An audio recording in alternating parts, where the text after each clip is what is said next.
লিবাস আরবিতে কি বলে? লিবাস। আল্লাহ বলেছেন, ও নারীরা তোমরা পুরুষদের জন্য পোশাক, আর ও পুরুষেরা তোমরা নারীদের জন্য পোশাক। পড়েন সুবহানাল্লাহ। পোশাকের বেসিকলি তিনটা কাজ। কয়টা? কেউ কথা কয় না, আরো জোরে বলেন কয়টা?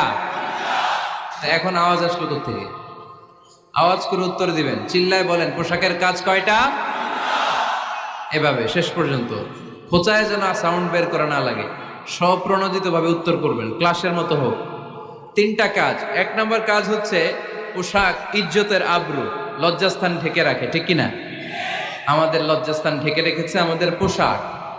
ঠিক তেমনি স্বামী তার স্ত্রীর ইজ্জত হেফাজত করে, স্ত্রী তার স্বামীর ইজ্জত হেফাজত করে, স্বামী তার স্ত্রীর চরিত্র হেফাজত করে, আর স্ত্রী তার স্বামীর চরিত্র হেফাজত করে। এজন্য আল্লাহ একে অপরের উদাহরণ